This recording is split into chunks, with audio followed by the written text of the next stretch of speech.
시청자 여러분 안녕하십니까? 김동수입니다. 오늘 중앙일보 사설을 보니까요. 이런 내용이 있어요.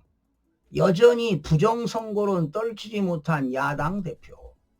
그러니까 야당 대표도 부정선거 음모론자라는 얘기 아니겠습니까? 이렇게 지금 레거시 미디어들이 대한민국에 부정선거가 없다고 주장하는 겁니다.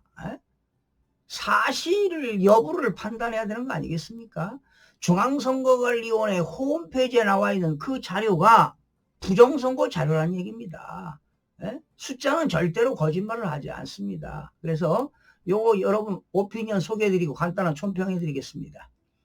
12.3 비상계엄을 촉발한 원인 중 하나로 지목된 부정선거론을 대표하는 유튜버 전한길 씨 등과 이에 맞서는 이준석 개혁신당 대표가 지난주 장시간 토론을 벌렸죠. 7시간가량 유튜브 생중계 속에 진행된 토론은 동시 시청자가 32만 명에 달았고요. 조회수가 500만 회를 넘었다. 지금 600만 회가 넘었습니다. 급속도로 번지고 있어요. 안타깝게도 부정선거론에 빠져 아직도 헤어나지 못하고 있는 사람이 많다는 방증으로 보인다. 그러니까 지금 이 오피니언 칼럼을 쓴 이 사람도 부정선거가 없다는 이야기 아니겠습니까? 도대체 내용을 알면서도 가식인 건지 진정성이 없어요. 당연한 귀결이지만 토론에서 부정선거를 입증할 만한 아무런 증거도 제시되지 못했다. 여보세요. 박주현 변호사가 부정선거 자료를 얼마나 많이 제시했습니까? 그것도요 하루아침에 이루어진 게 아니에요. 5, 6년 동안 축적된 자료입니다. 도대체 이게 글이라고 쓴 겁니까? 전시 등 부정선거론자들은 선거관리위원회 서버 조작, 수개표 왜곡, 중국 개입 등 여러 의혹을 제기했다. 하지만 구체적이거나 검증 가능한 증거는 내놓지 못했다. 전시 측의 한 참가자는 일종의 극비 프로젝트를 통해 25년에 걸쳐 부정선거 제도가 구축됐다는 상식으로는 납득할 수 없는 주장까지 폈다. 아마 이게 VOL의 그 김미영 대표가 부정선거에 그 관련된 자 5명을 언급하지 않았습니까? 누굽니까?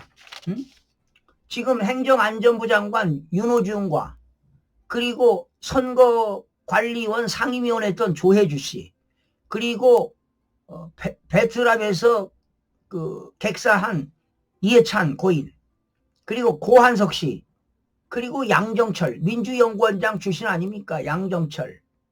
이렇게 지금 5명을 거론을 했는데요. 아마 김미영 대표가 거론하는 것은 나를 대상으로 해서 소송을 해라. 그런데 지금 뭐 하루 이틀 지났지만 어떤 언론에서 누군가가 뭐 소송하겠다는 이야기가 안 나오고 있습니다. 아마 김미영 대표는 소송하는 거를 원할 겁니다. 이들이 이제 원고가 되는 거지요. 그러면 나는 김미영 대표는 피고로서 한번 맞짱 뜨자 하는 얘기 아니겠습니까? 자, 이 토론에 대한 야당의 반응도 안타깝기로만 매한가지다. 장동혁 국민의힘 대표는 부정선거 토론 시청자 수가 유권자의 15%에 달한다며 한 20%에 달합니다. 공정한 선거 시스템에 대한 국민의 높은 관심을 보여주는 것이라는 글을 SNS에 올렸다. 자, 대한민국의 유권자의 20%가 이 유튜브를 봤어요. 지금 600만 명이 넘고 있습니다. 그는 이번 토론을 통해 선거 시스템 재설계가 필요하다는 공감대가 이루어졌다며 6월 지방선거에서 선거 감시를 위한 당 차원의 태스크포스 TF를 꾸리겠다고도 밝혔다. 21대 총선 관련 선거소송 126건 중 인용 사례가 한 건도 없는 상황임을 모를 리 없는 야당 대표가 이런 발언을 한 것은 정당 지지자로서 책임 있는 태도라 보기 어렵다. 이러니 개혁신당 측이 진짜 문제는 장 대표라며 음모론이 만든 불신을 정치적 연료로 쓰겠다는 계산이라고 비판한 것 아닌가. 장 대표는 부정선거 음모론과 윤어갱인을 주장하는 세력을 기반으로 당대표 자리에 오른 뒤 여전히 극단적 세력과 결별하지 못하고 있다. 전 씨는 이런 장 대표를 기다렸다. 고맙다고 반응했다. 계엄에 반대하고 탄핵에 찬성한 유권자는 포기하고 음모론 세력의 옹호를 받는 시기라면 보수 야당의 미래는 어려울 뿐이다. 천만의 말씀입니다. 천만의 말씀이라고요. 여러분, 언론들은요, 사실관계를 보도해야 되는 거 아니겠습니까? 그러면 지금 대한민국의 조중동, 레거시 미디어들은 부정선거의 붓자를 꺼내지 않습니다. 이제 부정선거 밝혀질 겁니다. 네, 밝혀진다고요. 제가 더 깊은 거 보도해볼까? 이미 다 보도했어요. 자, 제가 한번 해보겠습니다. 지난 2020년 총선과 2024년 총선에서는요, 서울에서는 사전투표에서 진짜표 3장에 가짜표 1장 25%를 위조했어요. 경기도에서는 진짜표 4장에 가짜표 하나니까 20%를 위조했고요. 부산에서는 진짜표 5장에 가짜표 1장 16.6%를 위조했습니다. 이것이 지난 2020년과 2024년이고요. 2023년 10월 11일 날 서울의 강서구청장 보궐선거를 때는 진짜표 2장에 사전선거에서 2장에 가짜표 하나 무려 33%를 위조했습니다. 그리고 2025년 지난해 4월 2일 날 부산에서 교육감 보궐선거가 있었죠.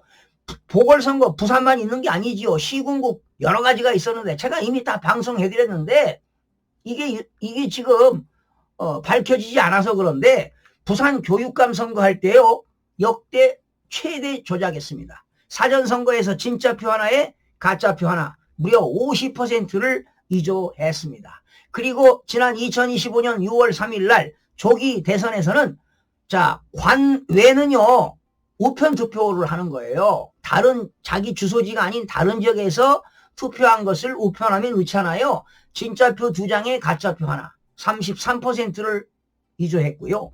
관내 사전에서는 진짜표 하나에 가짜표 하나 무려 50%를 위조했습니다. 그러니 여러분 중앙선거관리위원회 홈페이지에 나와 있는 선거인수하고 투표자 수는 전부 다 100% 가공된 숫자라는 것을 국민 여러분들이 알아야 할 것입니다. 오늘 중앙일보 사설에서 말이죠. 장동혁 대표가 여전히 부정선거를 떨치지 못하는 야당 대표라고 비난했는데 제가 반박하는 것입니다. 그리고 장동혁 대표가 말이죠. 공직선거법 사전투표제를 없애자고 대표 발의한 거 여러분 알고 계십니까? 자, 그 대표 발의한 그 취지를 말씀드리면 우리나라는요 사전선거제도가 2014년도에 도입이 됐습니다. 그러니까 제가 공직선거법 발전 단계별로 1단계에서 7단계 제가 다 조사했습니다. 2012년 13년에 14년까지 3년 동안에 공직선거법을 야금야금 개정시켰습니다. 바로 북한의 전략인 슬라미 스트래티지, 슬라미 전법으로 야금야금 개정시켜서 사전투표제도가 우리나라가 2014년도에 도입됐습니다. 그리고 2014년도에 전국 동시 지방선거를 하면서 공직선거가 실시됐는데 이때는요 9장에 1장인가 지역마다 달라요. 18장에 1장인가 아주 미묘하게 아주 적게 부정선거를 했습니다. 자, 그 도입 이후에 사전투표제의 실효성 논란과 사전투표를 둘러싼 부정선거 의혹이 끊임없이 제기되고 있다. 사전투표는 선거일에 투표할 수 없는 사람이 사전에 투표를 할 수 있다는 이점이 있는 반면에 사전투표 이후에 후보자가 사퇴하는 경우 대량의 사표가 발생하는 등 유권자의 의사가 왜곡될 수 있어 이에 대한 개선이 필요하다고 장동혁 대표가 대표 발의했습니다. 공직선거법 대표 발의했어요. 그리고 사전투표 폐지하는 대신에 부재자 투표를 도입하고 선거일을 하루만 하지 말고 연속 3일간 하자는 겁니다. 당일 투표로. 사전투표 없애고.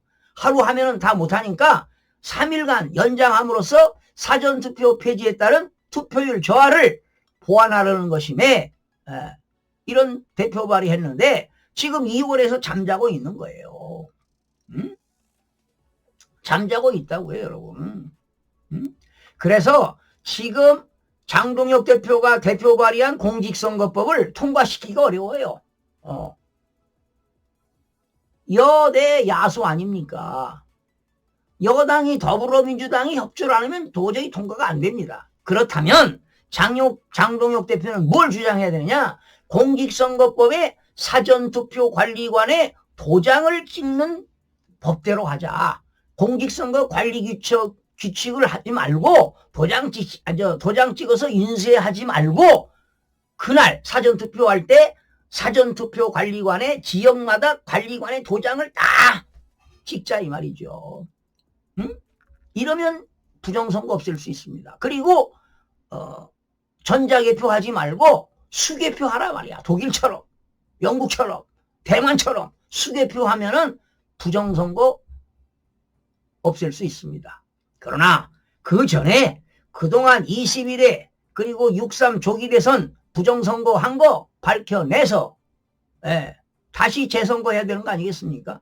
그리고 부정선거에 당선된 사람들이 입법을 추진하고 이런 모든 관련된 것들은 국회에서 행했던 것들을 다 무효화시켜야 됩니다. 그리고 다시 재선거를 해야 된다고 강력하게 외치는 바입니다. 그래야 자유민주주의와 법치주의를 수호할 수 있다는 것입니다. 국민 여러분들의 깨달음이 있어야 할 것으로 보입니다. 여러분 고맙습니다.